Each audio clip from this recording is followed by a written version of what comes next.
بسم اللہ الرحمن الرحیم۔ السلام علیکم ورحمۃ اللہ وبرکاتہ۔ عزیز طلبہ، امید ہے کہ آپ سب احباب بخیر و عافیت ہوں گے۔ آج مقامات حریری کا سبق نمبر 36 ہے۔ آج کے سبق میں ہم دوسرا مقامہ حلوانیہ شروع کریں گے اور پہلے اس کا پس منظر بیان کریں گے اور اس کے بعد پھر المقامۃ الثانیہ وہی الحلوانیہ حکی الحارث بن حمام قال کلفت مضمیطۃ عنی التمائم، یہاں سے لے کر واستسقی الوبل والطل واتعلل بعصا ولعل تک انشاءاللہ پڑھیں گے۔ تو آئیے شروع کرتے ہیں۔ یہ مقامہ حلوانیہ ہے۔ علامہ حریری رحمہ اللہ نے اس مقامے میں بڑی عجیب و غریب اور خوبصورت تشبیہات پر مشتمل 6 شعر جو ہیں وہ پیش کیے ہیں۔ اس کے لیے قصے کی ترتیب یوں بنائی ہے کہ حارث ابن حمام عراق کے شہر حلوان میں ابو زید سروجی کے ساتھ یادگار ادبی مجلسوں میں حاضر ہوتا رہتا ہے۔ ابو زید کچھ عرصے بعد عراق سے نکلتا ہے اور ان دونوں کے درمیان جدائی واقع ہوتی ہیں۔ پھر حارث اپنے وطن واپس لوٹ آتا ہے۔ ایک دن ایک کتب خانے میں حاضر ہوتا ہے تو وہاں ادیبوں کی ایک زبردست محفل جو ہے وہ جمی ہوتی ہیں۔ اتنے میں ایک صاحب آتے ہیں اور مطالعے میں فوراً مشغول ہو جاتے ہیں۔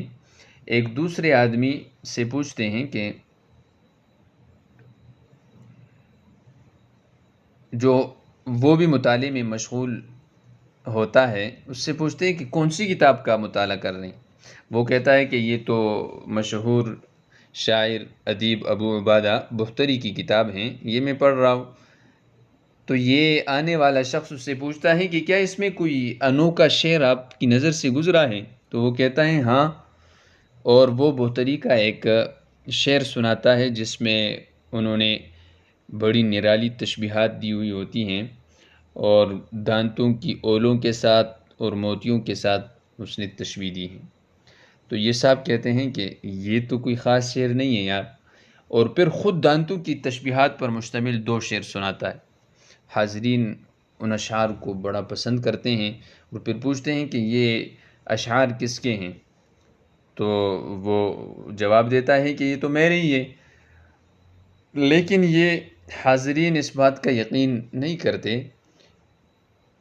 وہاں پہ موجود ایک آدمی واوا دمشقی کا ایک شعر پھر سناتا ہے اور اس بندے سے کہتا ہے کہ اگر آپ اپنے اس دعوے میں سچے ہیں تو آپ اس نہج پہ کوئی شعر کہہ دیں۔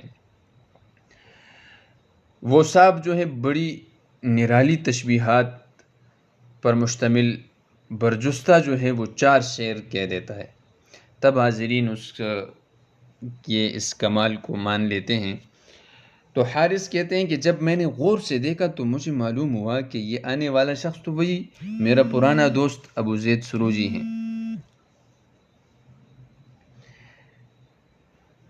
جن سے حلوان میں ان کی ملاقاتیں رہی تھی۔ اور مزے کی بات یہ تھی کہ اب اس کی داڑھی جو ہے وہ سفید ہو چکی تھی اور کافی حالات اس کے تبدیل ہو چکے تھے۔ تو حارث نے اس سے تعجب سے پوچھا کہ یار اس قدر جلد آپ پر یہ تغیر کیسے رونما ہوا؟ تو ابو زید پھر 5 اشعار میں جواب دیتا ہے کہ حوادث زمانے نے مجھے بوڑھا اور متغیر کر دیا ہے۔ اس مقامے میں کل 13 اشعار ابو زید سروجی کے منہ سے علامہ حریری نے کہلوائے ہیں۔ اس میں سے 11 اشعار تو علامہ حریری رحمہ اللہ کے اپنے ہیں اور 2 شعر جو ہیں وہ ابو عبادہ، ایک اس میں سے ابو عبادہ بختری کا اور ایک واوا دمشقی کا ہے جن کا ذکر ابھی ہوا۔ المقامۃ الثانیہ وہی الحلوانیہ، دوسرا مقامہ حلوانیہ ہے۔ حکی الحارث بن حمام، حارث بن حمام روایت کرتے ہیں، وہ کہتے ہیں کلفت مجھے شوق ہوا، مضمیطۃ جب سے ہٹا دیے گئے مجھ سے، التمائم تعویذ کنڈے، ونیطت بھی اور باندھے گئے میرے سر پہ، العمائم دستار۔ پگڑیاں عمامے، بِأَنْ اخشا اس بات کا کہ میں داخل ہوتا رہوں، حاضر ہوتا رہوں، معان الادبی ادب کے مجالس میں، وَأُنْزِيَ إِلَيْهِ اور میں لاغر کروں اس کی طرف، رکاب الطلبی طلب کی سواری کو، لِأَعْلَقَ مِنْهُ بِمَا يَكُونُ لِزِينَ تاکہ میں اس سے حاصل کر سکوں وہ کچھ جو میرے لیے بین الانام مخلوق کے درمیان زینت کا باعث ہو، زینت بنے، خوبصورتی بنے، وَمُزْنَةً اور ایسا بارش، ایسا بادل جو بارش والا ہو، عند العوامی شدت پیاس کے وقت، وَكُنْتُ لِفَرْطِ اللَّهَجِ اور میں شوق کی زیادتی کی وجہ سے، بِاقْتِبَاسِهِ اس ادب کے حاصل کرنے میں، وَالطَّمْعِ فِي تَقَمُّصِ لِبَاسِهِ اور اس کے لباس کا کرتا بنانے میں لالچ کی زیادتی کی وجہ سے، اباحث بحث و مباحثہ کر رہا تھا، کل من جل وقل ہر بڑے اور چھوٹے ادیب کے ساتھ، واستسقی الوبل اور میں بارش طلب کرتا تھا، سیرابی طلب کرتا تھا، الوبل تیز موسلا دھار بارش سے، والطل اور خفیف ہلکی پھوار سے، واتعلل اور میں دل بہلاتا تھا، بعسا ولعل عسا اور لعل کے ساتھ، یعنی چلو ان قریب جو ہے میں انشاءاللہ اپنے اس مقصد میں کامیاب ہو جاؤں گا، اور مجھے جو ہے میرا یہ ہدف حاصل ہوگا، اور میں انشاءاللہ ادیب بنوں گا، اور یہ شوق میرا جو ہے وہ ان قریب پورا ہوگا۔ کلف تو یہ کلفہ یکلف کلفن سے ہیں، سمع سے یا کلفن عاشق ہونا، دلدادہ ہونا۔ آج کل کی اصطلاح میں کلفہ جو ہیں یہ لاگت کے لیے بھی اس کا استعمال ہوتا ہے، جیسے کلفت العمارہ، عمارت کی لاگت۔ میتت یہ مات یمیتو میتن سے ہیں، ہٹانا، دور کرنا۔ تمائم یہ تمیم کی جمع ہے، تعویذ اور کنڈے کو کہتے ہیں۔ جیسے ابو ذؤیب حضلی نے اپنے 5 بیٹوں کی موت پر جو مشہور مرثیہ کہا ہے، اس کا ایک شعر ہے، وَإِذَا الْمَنِيَّةُ أَنْشَبَتْ أَظْفَارَهَا أَلْفَيْتَ كُلَّ تَمِيمَةٍ لَا تَنْفَعُ۔ نیتت یہ ناط ینوط نوطن سے ہے، ونیاطن لٹکانے کے معنی میں ہے، معلق کرنے کے معنی میں آتا ہے، اور نوط کہتے ہیں آج کل کی عربی میں تمغے کو، اور جمع اس کی انوات آتی ہیں۔ عمائم یہ عمامہ کی جمع ہے، پگڑی اور دستار کو کہتے ہیں۔ اغشا یہ غشیہ یغشا غشیانن سے ہیں، آنا داخل ہونا، حاضر ہونا۔ معان یہ گر کو کہتے ہیں، اور چونکہ گر کو معان اس لیے کہتے ہیں کہ یہ معان عانہ یعون عونن سے ہیں، یعنی مدد کرنا، معان مدد کی جگہ، جائے مدد، تو چونکہ گر میں بھی دیگر بعض کی مدد کرتے رہتے ہیں، معاونت کرتے رہتے ہیں، اس لیے وہ معان کہلاتا ہے۔ ادب یہ ادب کو کہتے ہیں، جس کا کی تفصیل سے جو ہے پچھلے اسباق میں وہ تفصیل گزر چکی ہیں۔ وَأُنْزِيَ یہ انضا ینزی انزاءً سے ہیں، اور مجرد میں نضا ینزی نضین اور نضا ینزو نضون، نصرہ اور ضربہ دونوں سے مستعمل ہیں۔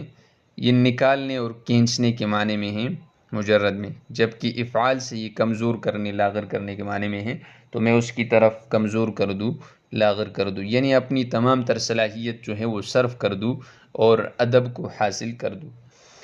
رکاب اس پائیدان کو کہتے ہیں جس کے ذریعے سے سواری پر چڑھا جاتا ہے، جو لوہے کا عموماً بنا ہوتا ہے، اور قدم رکھنے کی جگہ وہ ہوتی ہیں، لیکن بعد میں اس کا استعمال عام ہوا اور سواری کے اونٹ کے لیے یہ استعمال ہونے لگا، اور پھر مزید عام ہو کر مطلقاً سواری کے لیے اس کا استعمال شروع ہوا۔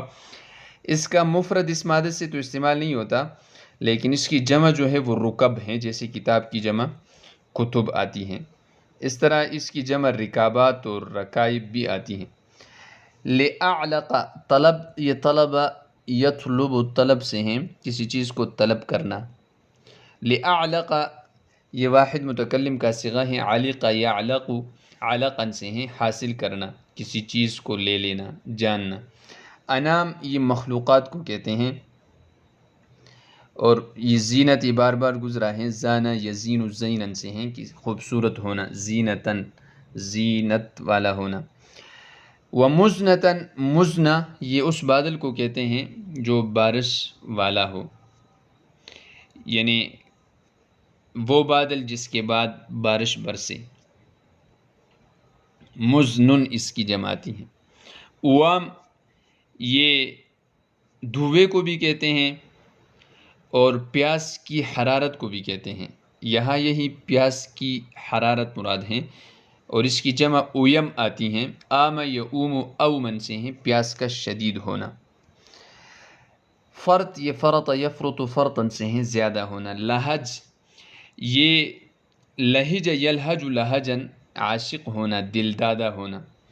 اقتباس یہ مصدر ہیں باب افتعال سے، اخذ اور اکتساب کے لیے استعمال ہوتا ہے۔ اقتبس اور قبس یقبس قبسا، اس کا معنی ہے کسی چیز کو حاصل کرنا اور بالخصوص آگ کا شعلہ اٹھانا۔ طمع یہ لالچ کو کہتے ہیں، حرص کو کہتے ہیں۔ طمع یطمع طمعا سمع سے مستعمل ہے، حرص کرنا، لالچ کرنا۔ تقمص یہ باب تفعل کا مصدر ہے، قمیص پہننا۔ لباس یہ لبس یلبس لباسا یعنی کسی چیز کا پہننا۔ اباحث یہ واحد متکلم کا صیغہ ہیں، بحث یبحث بحثا سے ہیں، اور یہاں پر یہ باحث یباحث مباحثتاً باہمی بحث و مباحثہ کرنا، اور بحث یبحث فتح سے تحقیق اور چان بین کے معنی میں ہے۔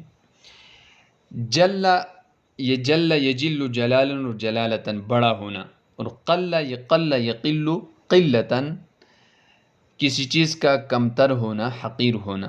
تو یہاں مراد ہے ہر بڑے اور چھوٹے ادیب سے، یعنی جس کو جتنا بھی ادب کا کوئی حصہ معلوم تھا یا علم تھا اس کا، تو میں نے اس سے وہ طلب کیا اور اس کے سامنے میں نے زانوی تلمس طے کیے۔ وَأَسْتَسْقِي یہ واحد متکلم کا صیغہ ہے بابی استفعال سے، استسقا یستسقی استسقاء، یعنی جس سے میں نے سیرابی طلب کی، سیرابی چاہنا۔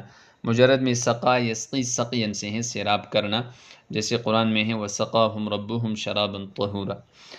وبل کہتے ہیں تیز موسلادھار بارش کو، اور طل کہتے ہیں ہلکی پھوار شبنم کو، جیسے سورہ بقرہ میں ہے فَإِن لَّمْ يُصِبْهَا وَابِلٌ فَطَلٌّ۔ وَأَتَعَلَّلُ یہ باب تفعل سے واحد متکلم مضارع کا صیغہ ہے۔ تعلل بالشیء کسی چیز کے ساتھ مشغول رہنا، کھیل کود کرنا اور دل بہلانا۔ عسا اور لعل یہ عسا جو ہیں یہ افعال مقاربہ میں سے ہیں، اور یہ کسی غیر حاصل شدہ شے کے حصول کی توقع اور امید کے لیے آتا ہے، چاہے اسی شے کے حصول کی امید قریب میں ہو یا پھر دور میں ہو۔ اور لعل یہ ترجی کے لیے آتا ہے، یعنی امید کے لیے، اور اس کا عمل اپنے مدخول یعنی اسم کو نصب اور خبر کو رفع دیتا ہے۔ تو آج کے لیے اتنا ہی کافی ہیں۔ میں امید کرتا ہوں کہ آج کا یہ سبق اور بالخصوص اس پس منظر کو ہم اچھی طرح سن لیں گے، بار بار سن لیں گے، اور ان لغات کو پھر اپنی کاپیوں میں ساتھ ساتھ نوٹ بھی کرتے رہیں گے، اور پھر اپنے اذہان میں اچھی طرح ذہن نشین کریں گے، اور اگلے سبق کے لیے مطالعہ کر کے انشاءاللہ تشریف لائیں گے۔ تو آج کے لیے اتنا ہی کافی ہیں۔ السلام علیکم ورحمۃ اللہ وبرکاتہ۔